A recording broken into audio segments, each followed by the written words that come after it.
Hey, Brian. Hey, Elliot. What's the talk of the table? This week, we are sitting down with Rick Perry, the production designer, creative producer, and co-EP of Dimension 20. Rick leads the team responsible for the amazing and outrageous sets and battle maps that have come to define seasons like Crown of Candy, Mentopolis, and most recently, Burrow's End. When I think of what it is that makes Dimension 20 so special, one of the very first names that comes to mind is Rick Perry. Rick, welcome to the show. Welcome, welcome. Thank you. I'm very happy to be here. Thanks for having me on. Thanks for being here. We're very excited to talk to you. We've been big fans of your work for a while now, so it's a real treat and dream and honor to have you on the show. Yeah, my pleasure. So to get us started off, one of our goals for this conversation is to talk about what makes successful collaboration. We think that you and Dimension 20 do an amazing job of collaborating, making great things together. And one of the reasons we're interested in talking about this is because as we've grown our actual play show, My First Dungeon, we have been slowly bringing in more collaborators, including outside music from our resident musician, Behold, who I internally have been calling him our Rick Perry. And cool. Which is very fun. He certainly likes it. He's very tickled by it. And what I'm interested in learning from this conversation is how you can make a successful creative collaboration, especially when you're working kind of across mediums. So I guess my first question to you is, what do you think it is that has made your collaboration and your work with Dimension 20 so successful up till now? I don't know. I don't know if there's any one answer to that question.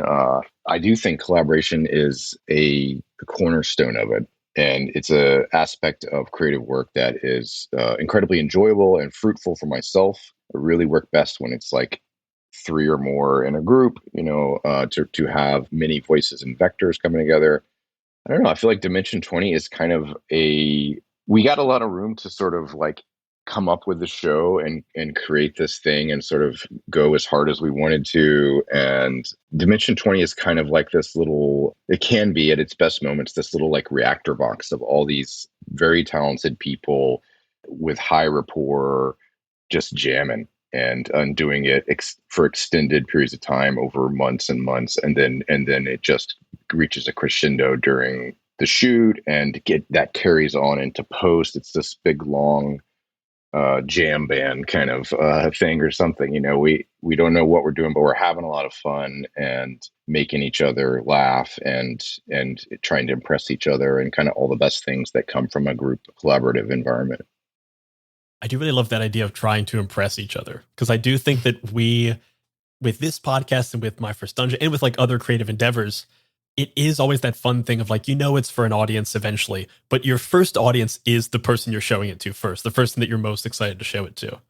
Yeah, that's that kind of the most important audience, because it's the audience that maybe you even respect the most, kind of that you have the most, that like these people that I'm working with who are in different disciplines are the best at what they do, and pushes you to try to be the best as well at what you're doing, and to get that twinkle in their eye or that laugh, to get that mutual respect kind of is definitely motivating. Yeah. I'd love to so that's the first audience, is sort of these earlier collaborators, and often that's the GM of the season who you're working with in the development phase. And I think like we were kind of thinking about this ahead, like first audience, GM and collaborators, second audience is the players at the table maybe, and then the third audience is the viewing audience at home. And I'm curious how you're thinking about those different audiences when you're going into a season. That is so true. It's sort of strange from my perspective. I feel like sometimes I have the best seat in the house because I get to be there at the very kind of beginnings and be part of these talks and get to kind of build this world and this arc out and stuff, and see the DMs and producers kind of really in these volcanic moments, kind of creating these things with big strokes, and then to take that and run with it, and it sort of exists for me. It sort of exists, and then we go build the sets. It exists primarily in that that development, pre-production, and production, and then post. I'm pretty much hands off. So when it gets to the table, the players, they take it and they kind of do their own version of it, their own take of it. And then by the time it gets out into the world, it sort of exists in yet a third way, which is really kind of a couple of stages removed from my most involved time. So it's sort of a strange perspective. But yeah, I didn't really answer your question though. What was your question exactly? Well, sort of just I think it did. I think it's like, how are you considering these three different audiences? And I guess maybe to make that more of a granular question, like, are there specific pieces of like craft and detail that you are putting in because you're like, oh, this will help the DM feel engaged in the world in a moment, or this will give this player something to like, latch onto as there are there like levels of detail that you're thinking about for these different audiences, maybe in a more practical sense? Yeah, I think so. And also just as part of the creation process, at the beginning, I'm pulling reference and doing research and I'm trying to zero in on what it is that the DM has brought to us. What is this world? And maybe they haven't made all the decisions about what color the sky is or what kind of food people eat or whatever. And so I'm trying to explore that and gather this. And I'm sort of trying to build it out by showing these things and poking at the DM and sort of trying to. So in that way, it's like an exploratory, like it's a lot of like yeses or nos or maybes or I'll get back to you on that. But that's what that part of it's like. And then once we feel like, okay, we all know what this world is, we're all on the same page and the characters have been created and the cast is locked in and stuff, then it's about communicating that to the players, doing it in a way that communicates as much as possible, like vibe and all these different things, genre, without giving anything away. Hmm. I think about the DM screen from season to season. It's like a themed element that wraps around our dungeon master's screen, big kind of miniature tableau usually. And I think about it like the poster for the movie for the whole season, right? Because it's in every shot of it's in, unless it's a close up or a piece of illustration, that DM screen is in every single shot in the bottom 25% of the screen. So it serves as this kind of themed element. It ties the space together, but it also is this signifier of like what the season is, what the episode is, and even those moments. And so I try to gather elements and create a visual kind of thing going on that feels like it's a poster for the whole season, and maybe it has some specifics about battles that are going to come up or places that we're going to go to, but it's done in such a way that it doesn't immediately signal like, oh no, we're fighting a dragon or whatever it is. I've got a ton of questions off of that, but the quick fun one is, you say that you are trying to kind of create this poster with the GM screen. In your opinion, what GM screen do you think was the most successful in that endeavor? That's a great question. I'm still a really huge fan of the Crown of Candy GM screen. We really kind of went way off the deep end there, and it's very sculptural and just sort of has a bonkers level of tiny details that maybe not all necessary, but we had this objective of representing the 5 food groups, the 5 kingdoms of Calorum, and down to like 1/2000th scale, teeny tiny ships that are smaller than like your pinky fingernail. And so that was really fun. And I think there's actually a GM screen for a season that hasn't really been announced yet that I think might top that in certain ways in its posterness. So look out for that. Looking forward to it. I do love talking about pre-production and kind of like what that looks like, because I think it's so cool the way that you kind of interact as kind of a backseat GM, sidekick to the GM, and really help in building the world in the early stages. And I'm curious, is there a good example that you have of like a question you had, a poke that you gave to a game master on a season that you think led to like the biggest developments for the world at large? The GM of any given season is still the sort of primary creative of it. So, I think I'm really, my role really is to try to try drums or whatever it is to their main, melody. I'm sort of trying to like build it out in a way, but I don't know. I mean, a bunch of stuff. I get to kind of be the first player in a way too, or the first, like, it's like the GM is coming up with this world and I'm imagining like, the minutia of it. Because for instance, like in the Crown of Candy, the people are made of food. And as someone who has to like build the little buildings and stuff for these battle maps, I start thinking like, well, what is this? This is clearly like a medieval like wooden hut. but like, what is it made out of? What's the wood? Because it's not wood. Is this chocolate wood? And then, so that's just a question for Brennan. And then like, what about if the people are food and they eat food, can they eat each other? What happens if they eat, is that what, like kind of, and it sort of forced a bit of like development on that, and like essentially it's like I bumped up against a guardrail or a boundary, where Brennan's like, no, this is how this works because XYZ. One that I can think of that I'm not sure, I would love to ask Brennan about this, but I think it was pretty influential is we did this season Mice and Murder, which is anthropomorphic wind in the willows type animals stuck in a mansion where a murder has happened. And so it's like a Clue, but with little cute animal people in at the turn of the century. And, we got the kind of the first download of it. And then I spent a lot of time sort of trying to understand Wind in the Willows and like all these references that we in genre and stuff that we're working with it. And, I'm not particularly passionate about Wind in the Willows. It's not my necessarily, and not that I have against it, but it's just not my most exciting corner of narrative or whatever. And in researching, it was like, oh, it became interesting to me just to learn that the purpose of that type of story were at the turn of the century in Europe and especially England, where they were romanticizing this like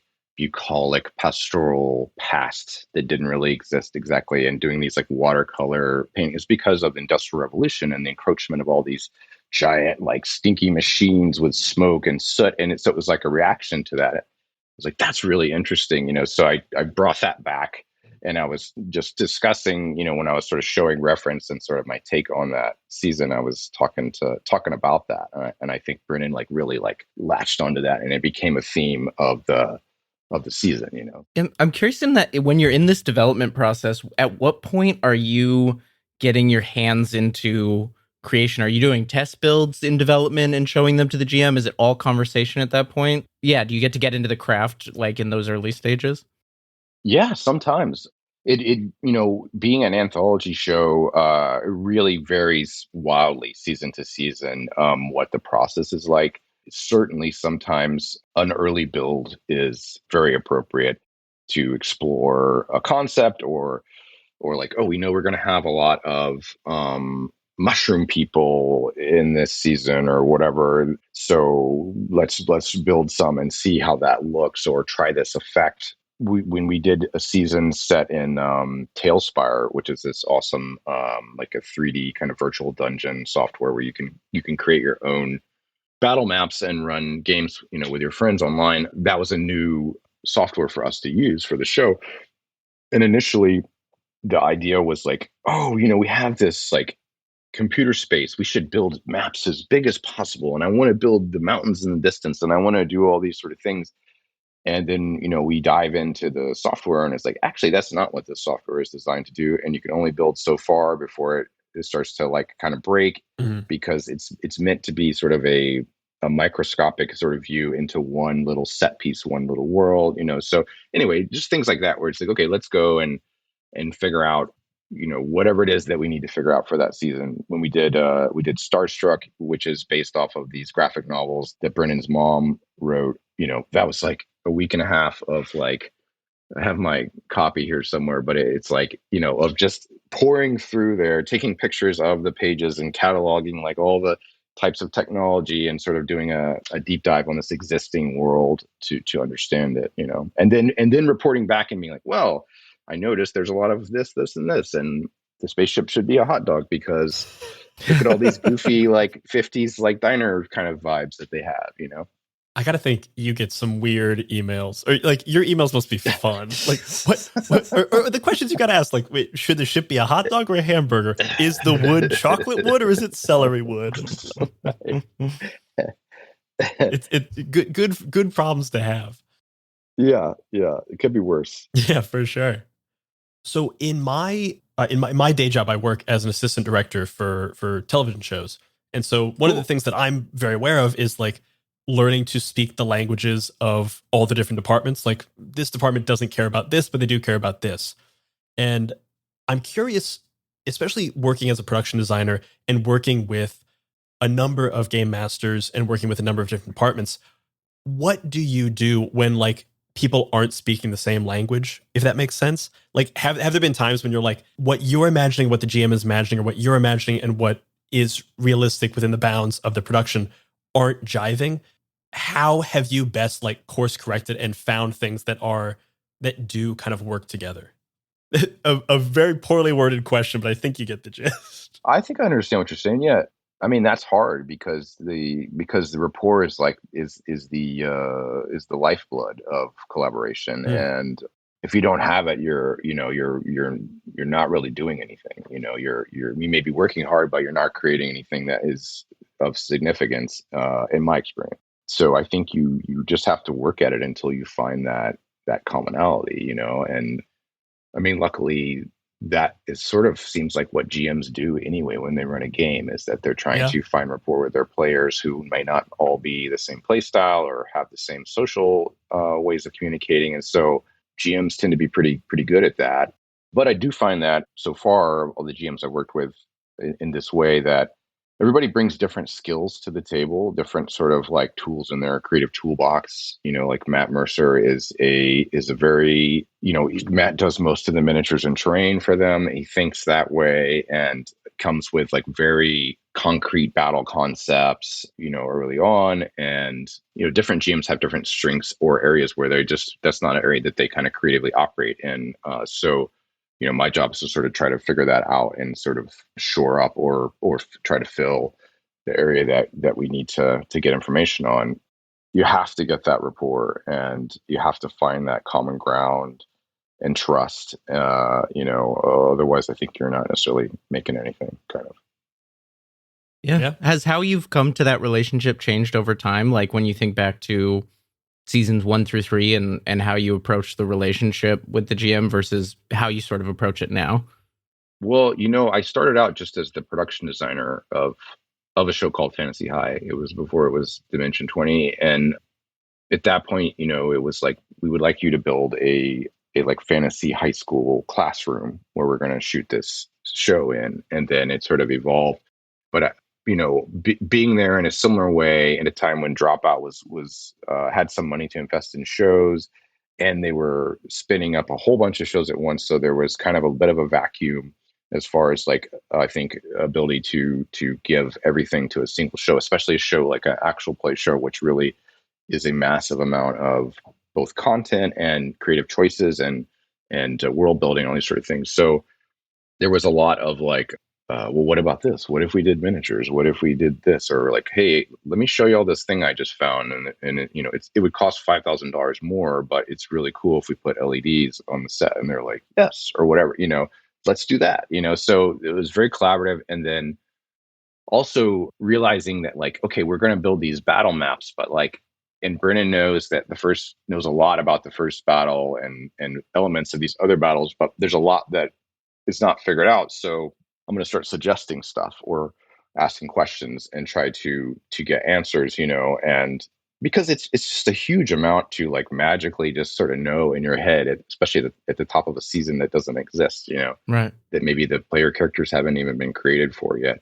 And so I kind of like occupied that space both because I think I'm comfortable there, like I have a writing and directing background and I DM, and so I kind of know a bit about the needed elements, and then I have that art department side. So I sort of stepped into the gap there, and then eventually it was like, oh yeah, I'm kind of doing more than a regular production designer would be doing on a show. I feel like maybe I'm sort of like, helping create this arc and whatever. And so I got the creative producer title, and now I've just been here long enough that I'm sort of like a fixture, that like one of the few people from the beginning. And so I just, know a lot about how we make the show or whatever. So I'm a co-EP now too. But. There is also something to be said that there are, regardless of medium, there are very few people behind the camera who are as well known by name as the players in front of the camera. Like if I asked anyone to name people from Dimension 20, they'd come up with the game masters, a couple of players, and they'd be like, oh yeah, Rick Perry, of course, which I'm sure has got to be a bit of a head trip for you. It's wild. I mean, of course, it feels great to get called out, and as a creative person, it's awesome to. I mean, it really means a lot that people know what we make and appreciate it, and come find us on Twitter and tell us how awesome it was, or whatever, And it's really awesome to be called out by the players and the GM, and I love hearing our crew now. More and more of our crew are getting kind of called by name, which I think is awesome.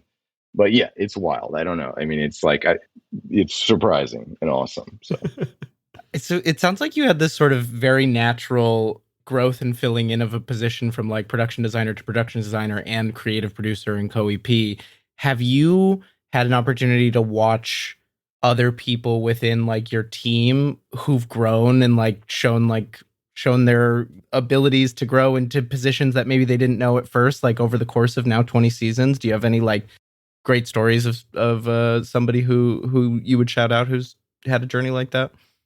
Yeah, well, I've had the great fortune of working with a few. I mean, everybody that we try to bring on the team, I think, is incredibly talented, but a few people stand out that it's just clear the journey that they took, and the growth, over time. I'm thinking of the couple that jump to my mind, which I know there's more than this, are like Shane Brockway, who's our senior or lead, depending on the season, minis painter, who was on the very first season in my garage painting miniatures. And it's just, we all kind of, the people that care about the show and enjoy making it and enjoy collaborating like this, even just within our art team, I think we thrive, because it's a really fun show to work on. It's really unique. It's awesome to get recognized and that there's an audience for the show. And so that is like nitroglycerin for creative people. It just gives us juice, and like, we are so excited when these episodes come out and everybody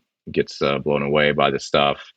No, but like, yeah, a bunch of people, like, I think it was not even 2 years ago, Raven Bartlett came to my shop here as a model maker, a first time kind of model maker, although they had experience working in theater and doing those type of models and stuff. But Raven was great, and Raven then went on to art direct a number of seasons. Yeah, Casey McGeorge, who started as a remote art director on a small kind of remote season, now has probably art directed more seasons of Dimension 20 than ever, and is production designing things for Dropout and other things out there. So, I mean, I can't take credit for those people's skill and stuff, but it's really fun to help create a space where there are opportunities for people to thrive, and Right.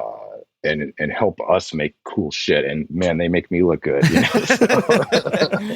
And that's part of like great collaboration is like, when you're able to give people that room, I feel like, whether they're working quote unquote under you or alongside you, like giving them the opportunities and space to grow in that way feels like a great piece of that. Totally. It is also like a sign of a successful collaboration or like a successful partnership within a team of like, I'm excited to make my like boss look good and they're excited to make me look good. It's just like a very simpatico thing. It's great. Totally. Yeah. It's like you need space to operate. You need opportunities. You need those little vacuums where you can do your solo or whatever it is. And hopefully by then know enough about what the song is you're all playing or whatever, so that it all fits together perfectly, Yeah, 100%.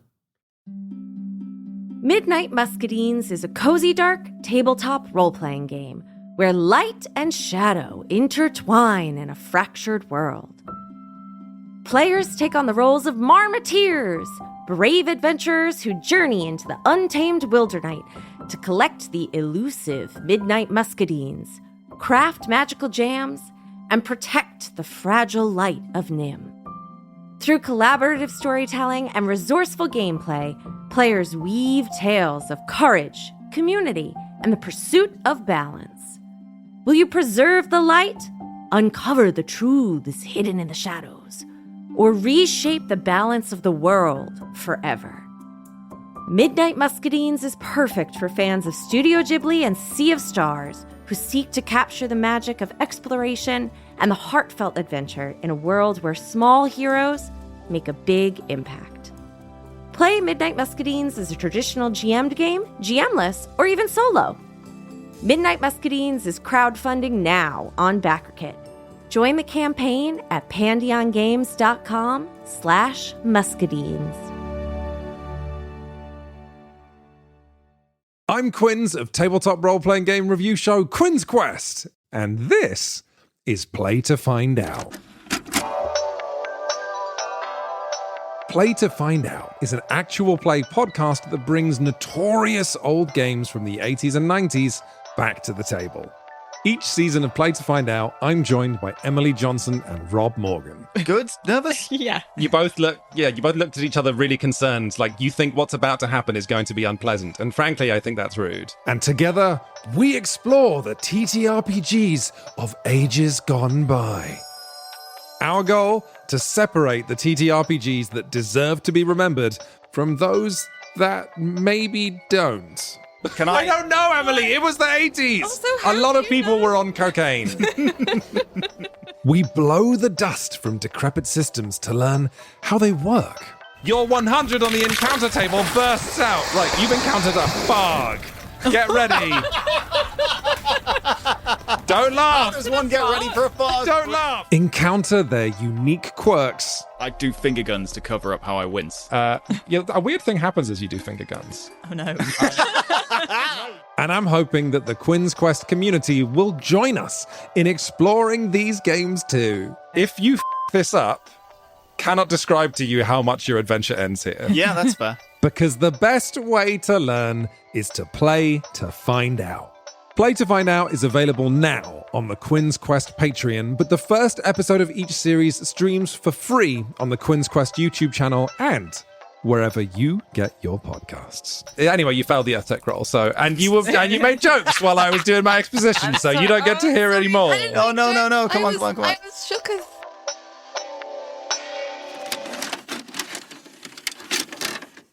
I did want to circle back just a little bit to something you'd said earlier and this is something that I have in mind when I'm like running a season or when I'm running my own games. It amazes me that you guys have battle set number 10 ready to go before episode 1. Just because, like, you know, we just did a season we played Orbital Blues. It was supposed to be 4 episodes. It became 6 episodes. For you guys, that can't happen. For us, it's like we can let it kind of slip a little bit. I guess my question is, how much does battle set 10 change from episode 1? Like, are those actively being worked on during the show, or do they stay pretty similar to what they were at the start of filming? I would say largely things sort of stay what we work out at the beginning, but they do change. And because of scheduling, we're not always completely done with Battle Set 10 on episode 1. Sure. A lot of times we're done with the first 5 or 6 or first half of the season's worth of battle. And so we're still building them out. So there's that. Sometimes we do, we have been in situations where we've added an extra episode because like this just is going long, and so we'll be in like a 2-hour and 45-minute long episode, taking a bio break, and Brennan is talking to like Michael Schaubach, the director, and me and Carlos, and being like, hey, this battle, this episode, I cannot finish it here. We're going to have to go a little longer, or we're going to need to push that battle back an episode or whatever, and so we will rapidly make these decisions like, okay, we move that to 107 and that means this goes to 1 and then we do this. Okay, great. That's the plan. So we are able to pivot. We've done things where we've swapped battle sets, like, oh, we were supposed to go to this battle, but now we're going to go to this battle instead, out of order. And there are also times where after or in the middle of an episode, Brennan will like slack me and be like, hey, we need 13 gray wizards or whatever it is, like tomorrow, and I'm like, okay, I got you. But that's the thing. It's very much like GMing, right? It's like you make this plan, but like and that allows you to just like in production work to be ready for like 90% of the stuff, and it allows you the bandwidth to take care of the 10% that's totally wild and that you're going to have to flex for, so. It's the quote that I love that is, plans are useless, planning is essential. Exactly. If you get the framework good enough, you can adapt to anything. If you structure it too much, you're dead in the water. Yep. I want to talk a little bit about like the evolution of your production design work over time, and within that sort of the experiments you've gotten to do and how they've paid off. Like I'm thinking of things like you've gotten to play with scale, with Crown of Candy and with Never After. You got to do some fun things with like playing with mixed scale. You've gotten to do, I know listeners and viewers are probably have bones to pick with you about Burrow's End and what you've recently done there. And you've gotten to do digital. And I'm curious, sort of like, as the show's evolved, what have been your favorite like craft things to experiment with? Are there kinds of things within the craft that you want to try out in the future, or things that haven't worked out, or maybe haven't worked out because the genre's not there yet? Yeah, well, I mean, I think as kind of any creative person, a lot of your work, at least the way I think of it, is like you learn these like tricks or solutions to creative problems. Like, oh, we want to have a rising water level, and like, oh, we can use acrylic.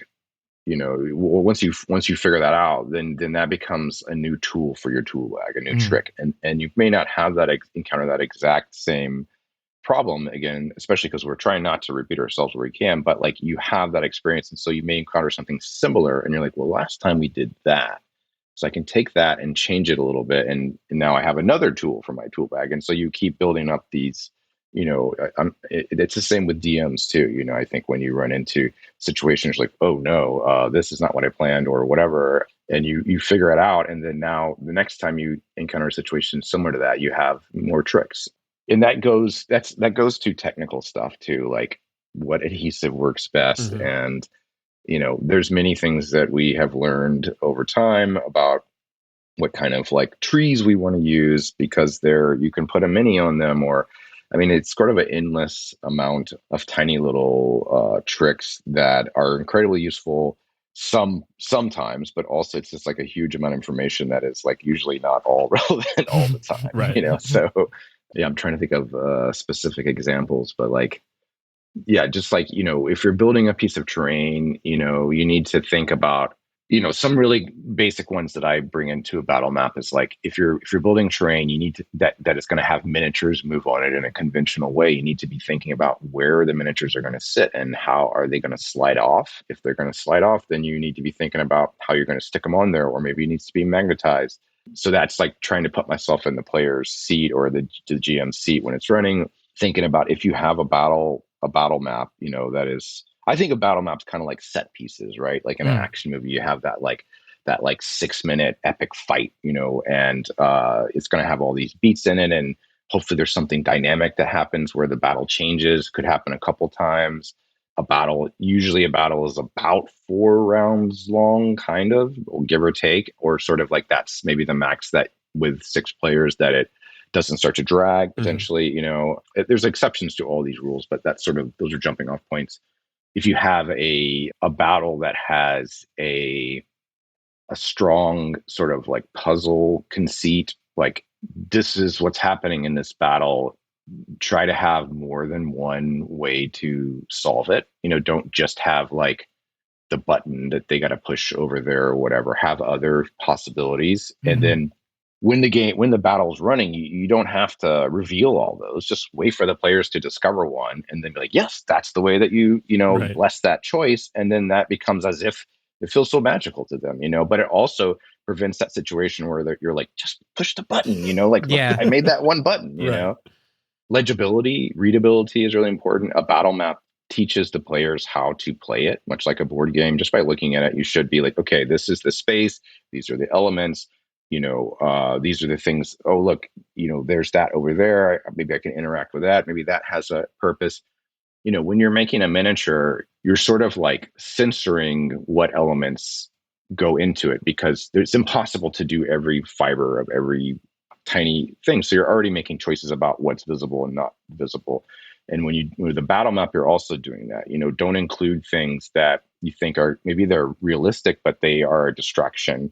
Much like there was a battle map in the first season where there was a vulture that was cool, and I put it on a battle map, and And, the players kept trying to talk to the vulture and burning their turns, trying to unlock the mystery of the vulture. And eventually Brennan was like, the vulture flies away. And I'm sitting there going, oh God, I should not have put that vulture on there, because it didn't have a purpose, So everything that you put in there, realize that it is talking to the players. Like your battle map is this sort of like silent other ingredient, other player there that is improvising with them and interacting with them, So all that stuff is signaling things to them. It's also a fun added challenge I have to imagine for a production designer, because if you're building a set for like a normal show, there's no one there who is actively trying to like poke holes in it. Like everyone's just, they accept the reality. But when you have players, like Emily Axford, who's just like, I'm going to try to fuck up all your shit as best as possible. And whatever is there, I'm going to use. It's like if your film set was an escape room. That's a really good analogy. Yeah. It's we try to make everything as like bulletproof and strong, just from a technical side as possible, because, new model makers that come in, I'm like, okay, we need this many, here's the drawing, whatever. And they make it. And then I'm like, that is going to be too brittle. And they're like, no, but if you pick it up like this, I'm like, that is not how the person's going to pick it up. They're going to pick it up in whatever is the most destructive way possible, because they're busy doing their job, which is to make awesome performance. They're not thinking about the most delicate way to pick up that many. So, and we also have to think about things like, the height of sets, right? It's a 360-degree set, which means that it's looked at from 3 cameras that are all shooting this middle part of the table from different perspectives. So, you can't put something like this because it will block the cast. So then if you're like, well, maybe I'll put it, and I'm holding my hand up directly in front of my face, so maybe I'll put it to the left of my face. But then you go look in the other camera angle and it's actually right in somebody else's face, So it creates this little puzzle of like of how to use the space. And all of our battle sets, we go back and shoot close-ups of them afterwards. Michael Schauba, Kevin Stiller, our team goes back and stages these well lit with like haze and tracking shots, these beautiful shots of the minis. But in order to do that, they need wild walls. They need elements of the set to come apart so that the camera can actually get in there. So those are also things that we're thinking about when we're designing set, is like that whole section needs to be magnetized and removable, And just to, I guess, emphasize that last thing you were saying about the like eye lines and not blocking, 7 eye lines, at least 3 cameras that you're having to consider? 3 cameras on the cast, and then there's usually if it's a battle, there's an overhead camera that started out just for reference of what's happening in the battle, but now it's also one they use. And then they have like a kind of a 3/4, not fully overhead, but higher angle too. So there are 5 cameras now on a battle season of D20. Can't hide much. No. Yeah. Yeah, can't hide much. On the subject of sets, and like you guys have done so much, and you said you're trying not to repeat yourself. Is there something that you haven't been able to do yet? Is there like a fun trick in your tool bag that you're just like hoping to get out sometime in the future? Yeah, there's lots of things. I mean, I love to find new things out there, new miniature vendors and new lots of stuff, but I don't want to tell you because I want you to be surprised. Right. Yeah, these are tricks that I haven't pulled yet. So I'll be honest, I would rather be surprised too, but I gotta ask the question. Yeah. yeah, I respect that for sure. Obviously, Rick, we're huge fans of your work, and so I would be remiss to not ask if you were up for a sort of rapid fire cutesy fan questions that we have for you. We're just gonna throw these at you, and you can give us the shortest answer possible. It just like feels like the thing we gotta do, but we're gonna also call it the rapid fire cutesy shit round. So I've got to be very clear. Elliot set this up as if they are fan questions. The fans were me and Elliot. Oh yeah, no. fan questions as in the two of us. I hope that's clear. So just gonna kind of move. Like, what's a surprising trick you use all the time? If super glue doesn't work, 5-minute epoxy works. Favorite set? Favorite set is generally the last one I worked on. Yeah, I get that. It's such a big job, and it's sort of like really intense. And then when it's over, I'm on to the next thing. So, favorite mini. There's some minis coming up in the Fantasy High Junior Year season. Actually, I take that back. there's a mini in Burroughs End that might be my favorite mini that you will not see for a little while. Oh, okay. Love this. We'll check Love the tease answers. Favorite GM screen, which you sort of alluded to, is maybe one upcoming. Yeah, well, we did one for season. It hasn't been announced yet. That I would say is the most poster-like of any season for sure. But actually, I think my new favorite GM, or maybe it's a tie between the Crown of Candy GM screen and the Fantasy High Junior Year GM screen. And then as a producer, in addition to your work as production designer, as producers ourselves, what's your favorite putting out a fire production war story? Like, because we've all got them. Well, some of those you probably can't tell. Oh, but, yeah, the ones you can tell. Those are the best ones. Oh man! We'll just put a long censor beep for the next 3 minutes. I don't know. This is not really a producer war story, but so when I first started working in production, I was living in New York City, and I worked at a scenery shop in Spanish Harlem. And this is more of a horror story. Okay. So a slight gore injury warning here. I was working on as a carpenter for these backdrops for VH1 Total Request Live, and I had to drill a bunch of repetitive holes in something. And the working conditions were not great. We had been working too many hours, and it was a Sunday, and my hand got stuck in the drill press, and the end of my finger snapped off. Oof. But they put it back on, and everything was okay. So, but that was definitely a war story. Thank God for modern medicine. Jesus. Yeah. New piece of Rick Perry lore has a reattached finger. I think kind of as we kind of move to a close, one of the things that I'd love to ask are, what are your main tenets as a designer? So like, what do you think separates good from great? Or like, what are your core beliefs that you think go into every set and every bit of design that you put out into the world? For me, there has to be a great amount of truth in world building. It has to resonate as real. I want to be able to have a sense for what it smells like there, and what's, the dirt under the fingernails. Like, I want the world to make sense.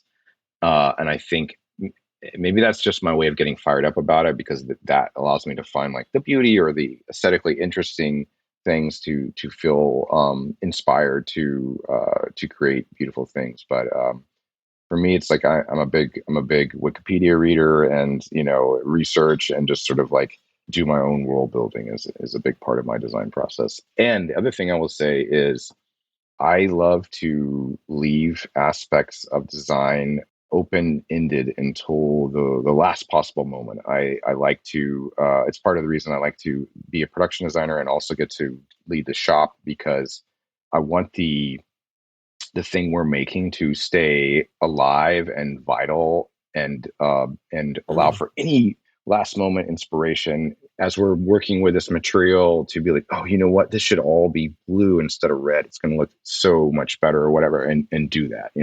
I like to try to keep the process alive through the whole course of it. I love that. That's great. I wrote this down because I really liked it. The dirt under the fingernails of world building is a great phrase. Yeah. So you've been working with, Dimension 20 for a while now, but you said you also are a gamer, player, GM yourself. I'm curious, sort of, what do you play for fun? What do you play for inspiration? And then maybe how has your time with D20 changed how you play games in your personal life? Well, I feel like I have less time to play games than I did before, but that's probably not true. I tend to like games that are heavy on world building, whether that's a part that the players are doing, or that they're just a really rich, like lore-rich world. I play in like a Dark Sun 5th edition game that I've been playing in a long time. I play in a Dark Heresy 2nd edition game, which is like the Warhammer 40,000 game where you're like a FBI agent or something, sort of going around finding corruption. What else? I like to GM games that are sort of rich and in world, and that are kind of have a gritty, sort of dark, like a lethality to them. I'm currently GMing, which I'm actually finding the most joy in right now, is my our 8-year-old just of their own accord wanted to play games. So I've been running a 5th edition, just the Lost Mines of Fendelver, where That's tweaked so it a little fun. bit, but with the neighborhood kids around here, and it's been a blast. So Start them young. yeah. And then the last question we have, this is the question we end every interview with, is what are you bringing to the table? So who is a person? What is a game, a show, a resource, something, anything that you're excited about, either within tabletop or outside of it, that you would want to recommend to anyone listening right now? It's been a few weeks now, but I'm still kind of on a high from Big Bad Con. That Very was nice. amazing. I mean, I've been to a few different conventions, and I've been to some small kind of like regional conventions like that, but I met so many people that were that were like mutuals, from online, whose work I respect, but also people that I just did not know before, and who were so incredibly talented. Like, it was just so inspiring. Yeah, that whole thing. And now I've been talking with people since then as well that I met there, continuing conversations. So yeah, I feel like that was a big event for me. So I love it. Heard nothing but great things about Big Bad Con and sort of the connections people make there. Seems like it has that real personal level that maybe a lot of conventions don't manage to create. yeah, it didn't have it. I mean, it had a floor with some merch and some like up and coming type of merch, but or small like indie vendor type of merch, but it just is not about the floor at all. It's really about this kind of thing. People just talking about stuff they're passionate about. So Yeah. I sort of have an impromptu question that we might have to go back and stitch, but I think is a valuable one for the listener, like for a specific listener out there. Maybe somebody is interested in production design, interested in art department kind of work, maybe hasn't considered actual play as the world to go do that within. What would be your advice to somebody in that position who might be thinking about it, or like what's exciting about it versus other kinds of production design? I guess that's 2 questions. Let's go with what would be your advice to someone who is like, I want to be a production designer and like maybe I want to get into this world of actual play? Like, yes, so more than one person has asked me how do I do production design for actual play, or how do I do your job? And I feel like I might be the only like full-time actual play production designer in the world currently. It doesn't mean that that there aren't going to be more opportunities, and there certainly are many opportunities. I mean, actual play is kind of the Wild West, I think, in a certain way. Like, we still haven't seen as big as Critical Role is, as much ground as we're gaining, and some of these other shows, like, there still isn't like the big show yet. There's just so much, I feel like, that hasn't happened that probably will at some point.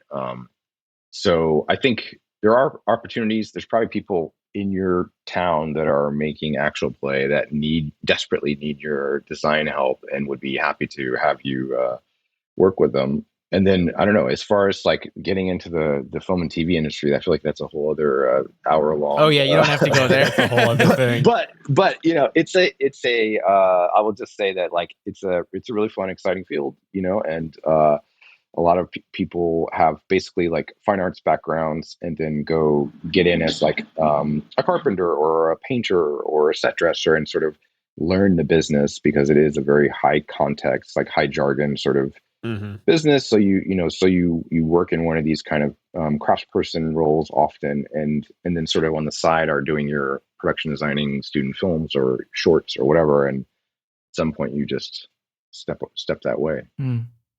Love it. Perfect. That's all we had. I'm going to move to an outro. Unless, Rick, is there anything else you'd love to add in, or anything else you'd want to add to this conversation? No, just that, like, this was a real joy, and I've listened to y'all's other episodes, and I think y'all are making a great podcast, and I'm really thanks honored to be on it. So thank you so much. Truly means the world to us. So thank you very much. And honestly, we're super jazzed to have you on. We've, my fiance's in the other room is extremely jealous that we're getting to talk to you. Awesome. Thank you so much, Rick Perry, for coming to the table. Do you want to let people know where they can find you if you'd like to be found? Sure, yeah. I'm on Instagram, Richard H. Perry, and also on Twitter at Richard H. Perry. And if you want more gaming content from us, check out the 20-sided newsletter and the Many-Sided Media Discord. Those will both be linked down in the show notes. Please rate, review, and follow Talk of the Table wherever you get your podcasts. And that's what the table is talking about. Bye-bye, everybody. Bye-bye.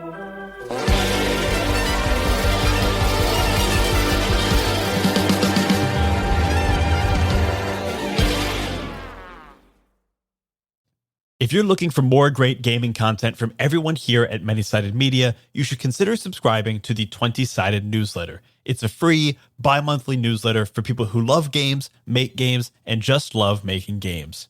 To subscribe, just go to 20sidednewsletter.substack.com or follow the link in the show notes.